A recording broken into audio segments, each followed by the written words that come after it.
Welcome to In Your Community. I am your host, Trevor Renner, and on this week's episode, we take the show on the road to the Mutt Strut, the 9th annual Dearborn event for all the furry friends in our community. And later on in the show, we talk with Mr. Serge Danielson Francois, the president of the Catholic Librarian Association, all this week on In Your Community.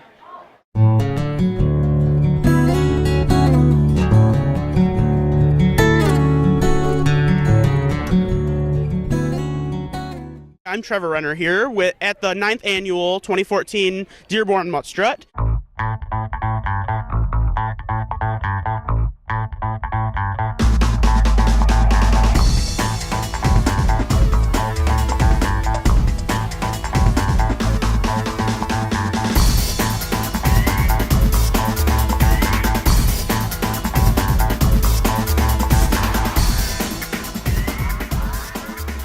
We're out here on the Midway, and there's so many cool things to do out here.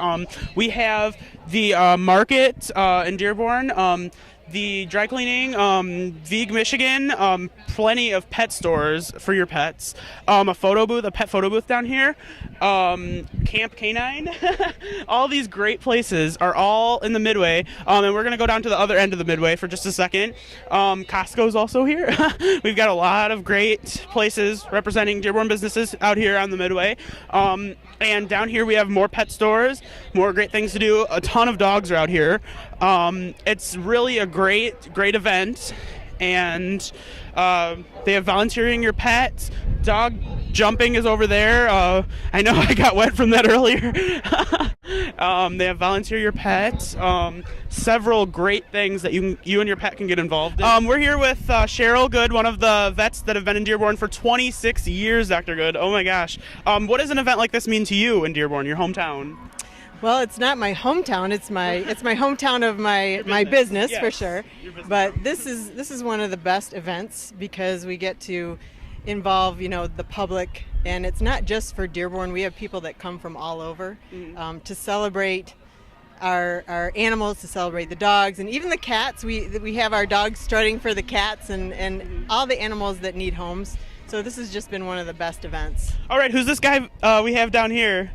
This is Roscoe. Roscoe was actually adopted over 10 years ago at the shelter, but here he is, almost 11 years old, and we pulled him through. I know your office always has a lot to do with the adoption process and helping out with the shelter and adopting. What does an event like this mean for that? I mean, I know they have the adoption tent set up over there. Right. Hopefully find some good owners. Yeah, and a lot of people that come here already have pets, but there are some I've seen without. Okay. So, and that they're looking for animals. So this does great for the adoptions, and just great to get awareness out to the public. Great to find them good homes, right? Mm-hmm. Okay, thank you very much, Dr. Good. You're have you guys been having a good time with all the dogs? Yeah. Yeah, it's fun. What kind of dogs have you seen? Boy dogs. Boy dogs? Okay. Is this your guys' dog right here? Yeah. Awesome. Can we get a picture of that? Awesome. That's your guys' dog right there. What's his name? Desmond. Desmond? Okay. Mom, have you been having a great time out here? Absolutely. It's a great time for the kids. Awesome. Have you guys done any events with the dog? Anything? Yeah. We've watched a lot of events with the dogs, yes. Well, I mean, 3 boys is probably a handful, right? I'm here with Sandy Bolton, the PR rep at the Dearborn Animal Shelter, Friends of the Dearborn Animal Shelter, actually. So how has such a great event like this helped Dearborn? Well, terrific question. Thank you, Trevor, for inviting us to share with everyone that will be catching this little video footage, our friends at Divine Child and anyone in the community watching. It's a terrific day. Mutt Strut and Pet Expo is one of the feature events for the Dearborn Animal Shelter as a fundraiser to care for the animals.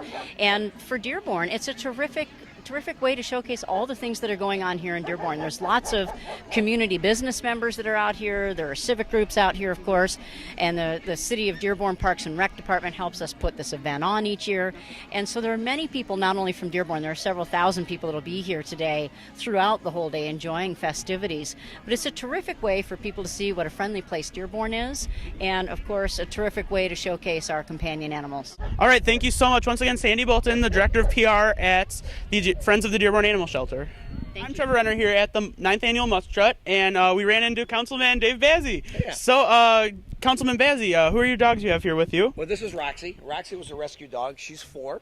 And that's Maisie and Reese, and that's my lovely wife, Sherry. Excellent. Okay, with such a great event like this, how important is it that council keeps funding in the Parks and Rec department? Well, I think part of our real responsibility, and you just heard me talking to Mark Guido when we were talking about the budget, is to make sure that as a team, both administrative and the council, that we're doing what's important to maintain the services that the citizens of the city have enjoyed. I mean, and there are little things like you saw me taking a picture of a broken bottle and some debris, and it's attention to detail. And it doesn't take a lot of money to do attention to detail, and I think that's where we have to get to in the city here, is the attention to detail to make sure that people understand that Dearborn is going to continue to be a thriving community for a long time. We have to have people feel like they want to be part of a winning attitude. You know, it's important to me. You know, I love the city. It's important. You know. Okay, so what message is this sending? This is such a great event like this, sending to people who aren't even from Dearborn that brought their pets here. Well, I think it sends a message that Dearborn is a great place to live, that Dearborn is a community that values not only human contact but pet contact as well. And I think that, you know, when people look around here, we want them to say, hey, look, Dearborn's open for business, it's open for families, it's open for people wanting to come and be here and be part of the community. All right, thank you so much, Councilman Bazzi. I want to announce our ribbon cutters. I see our friend Councilman Dave Bazzi has joined us. We would love to have you come up and join us to cut the ribbon. And our very, very, very special guest of the day, who is our spokespup. You've seen her picture on posters and flyers and brochures. That would be Lucky Lucy Valentine. Here she is in person. And she's sniffing Dave's dogs. She is joined by her parents, Jamie Charleston and Dustin Kress. Whenever you are ready.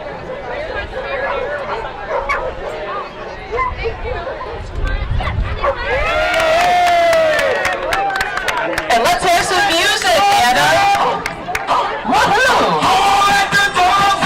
Go Strutters!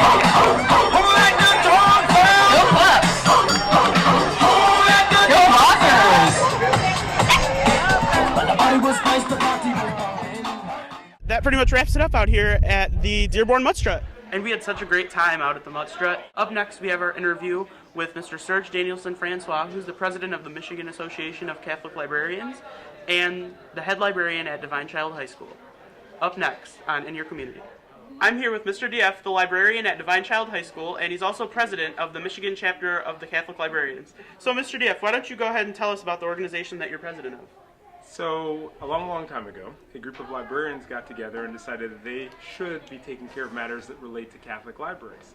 The issue, of course, over time is that number dwindled from a couple hundred people to a couple dozen people to now a small group of half a dozen.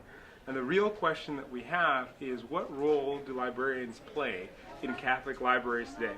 We don't check out books. Most of you don't read. We do answer questions about information literacy. That is, where should you find authoritative, current, reliable information? And what should you do with that information? When does information become knowledge? Okay, speaking of information, how have you helped the students at Divine Child get ready for this ACT coming up? We hosted last week a Blitz session Monday through Thursday from 7 to 9 o'clock in order to get about 60 Divine Child juniors ready for a test that they are afraid of. And so a lot of what we did is we dealt with their anxiety, and then we gave them a couple strategies for working through a 3-hour exam. Okay, why don't you go ahead and tell us about your life growing up? My parents are from Haiti, and I grew up in New York City, 4 blocks from Yankee Stadium, which explains why I'm a lifelong Yankees fan. I'm not hating on the Tigers, but you got to know where you're from, and I'm from the Bronx. I went to a French school. That doesn't happen a lot. And I went to school with a bunch of ambassadors' kids and folks who did not consider the United States to be their primary home. They were just passing through. I then went off to college in Pennsylvania, met my wife, best thing that ever happened to me, and traveled the country. So I'm one of these few Michiganders who has been other places. For instance, Arizona, Texas, Kansas. These are some of the places I've called home. Okay, why don't you go ahead and tell us about how you've helped in the local community, what organizations you're part of, things like that. So the number one place that I consider to be a venue for me is my church. I am a member of Christ Episcopal Church, and I play a role there as a member of the vestry. And some of the questions we have are related to what does it mean to be faithful today? What does it mean to be part of a faith community today? And I've been a part of those conversations. When the pews only have 80 people in them, but they were built to hold 500, what does it mean to be church? Okay, why don't you go ahead and tell us about your job as librarian at DC? I mean, you're not the typical librarian. I like to think of myself as not a shushing librarian. Most students would say that their interaction with me has little to do with book transactions. I usually am involved in research questions, so if I think of a German class and my role there, it was really to introduce students to a critical question of what is uniquely German. Or if I think of my role in a biology class, I come in and ask students what would it mean to be a mini expert on topics such as anatomy and physiology or genetics. So those are some of the settings where I have been a member of the conversation. Okay, why don't you go ahead and tell us about the environment that you work in, because I mean, this isn't just your ordinary library that we're in right now, right? When we designed the space, we had a couple things in mind. It should be hospitable. The one thing that I'm really proud of is that people feel like they're welcome in the library. You can come in just about any time. We open our doors as early as 6. We don't close until 5, and we're open on Saturday. So I measure our success by the number of people in this space, not by the number of books in this space. That's the first thing I'd like to say. The second is we believe that you have stories to share with each other. And that's why we encourage conversation. We don't shush you. We say go ahead and share what's important. And the third is, in terms of resources, we believe that the best resources aren't necessarily the ones on the shelf. You ought to be able to make use of and leverage what you can get off your phone, what you get on your computer, and we'll teach you to tell the good stuff from the bad stuff. That's what we do. Okay, you're also the journalism teacher here at DC. Why don't you go ahead and tell us about your journalism class? I'm very proud of my journalists. Some of them, as you know, have ventured away from this building because I've always said there's no news at Divine Child High School, but there is real news in the community, and there's a role for you to be storytellers in the community. Two of my journalists most recently went to the Mutt Strut, and they were able to let people know that we care about people other than ourselves. We're not narcissistic that way. When I read some student papers, it sounds like the most important thing that's happened today or this week has something to do with a 15 through 18-year-old. But I listen to my journalists talk to people who have been involved in community building for years, if not decades, appreciate that story and tell that story. That's why I teach journalism. Okay, part of our show, we like to ask some of our live audience members questions that they might have for our guest today. So, do you have a question? Yes. As head of your class at the Lycée Français du Nord, did you ever think that possibly the occupation of a library wasn't all that your potential could offer? So answering your question, Jacob, the real question I hear is, how are you supposed to live your life? What are you intended to do? What are you meant to do? And when I was in high school your age, I thought I wanted to be a judge initially until a really good man, Martin Kiefer, who was my history teacher, in class one day turned his back to the class and said, I can already tell you how many of you would raise your hand if I said who wants to be a teacher. It'd probably be none of you. And in that moment, I was like, yeah, I think I'd want to be a teacher. And I had the only raised hand at the time. He's like, thank you. I get to hand this on to someone else. Let me take you to lunch and talk to you about why I think teaching matters. And he did. And when I got to Swarthmore College, one of the ways I got to repay that debt is I invited him to come and speak to some of my friends and tell them why it is I was pursuing history at Swarthmore, but always thinking that I'd be a teacher someday. So teacher is where I thought I was when I was a college student. And I taught French, Spanish, Latin, moved to the U.S.-Mexico border, taught in Nogales, fifth graders at Catholic school. And I was helping to put a program together for the kids around service. And I said, there's so much knowledge that you need in order to be useful in the world. Who are some of the most knowledgeable people I know? Librarians. So I ended up a librarian by pursuing a circuitous path that was always led by this one question: what are you meant to do? So I think I'm doing what I'm meant to do now.